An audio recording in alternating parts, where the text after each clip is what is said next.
The member countries of the United Nations have agreed to protect 10% of the world's oceans by 2020 and 30% by 2030. So far, we just have 3.7%, so we have a long way to go. In the Gulf of California, fishers normally reject the idea of protecting areas. The tension is that when you get closer to the shore and closer to where people actually live, you have two competing interests. On the one hand, you have the conservation groups, which really want to preserve biodiversity and species and richness and everything. And on the other hand, you have people that make a living out of it, make a living out of fishing. And if we keep thinking that by protecting 30% of the oceans, it's going to make people have a better living, then we are probably just miscalculating it. A marine protected area, in my opinion, shouldn't be just about the square kilometers, but also the social impact that it has around the communities. I work in collaboration with other scientists to study what happens when we protect areas and compare that to other areas that are not protected. We coordinate with NGOs to share our results with fishers in order to help them design their own marine protected areas. In 2012, NGOs, academics, and fishers communities got together to establish the first network of marine refugia in the southern Gulf of California. And marine refugia basically are small MPAs.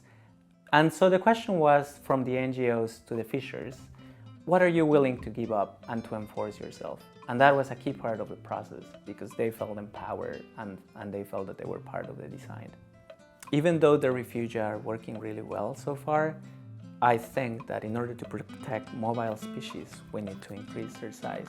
And our results actually show that. The refugia span from very small areas to ones that are almost the size of Cabo Pulmo. And we have demonstrated that the ones that are larger actually have recovered better.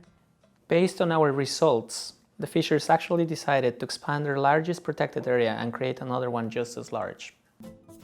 Seeing everyone very excited every time that we present results saying like, it's working, the species are increasing in size, we have more fish, that's just really exciting.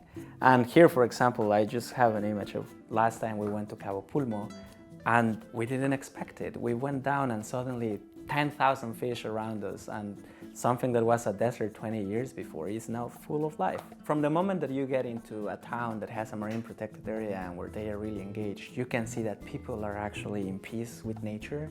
They live it, they enjoy it, and they respect it.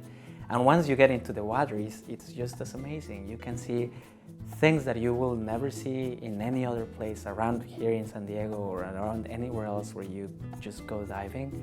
You can see a lot of fish, you can see sharks, you can see stuff that you've never seen properly. And that is just really exciting because the kids that live in those communities, they grow up with that and they grow up thinking that they have to protect it. And I think that's the recipe. Those are the kids that are going to protect Cabo Pulmo in the next generation. Those are the kids that are going to protect the marine refugia in the next generation.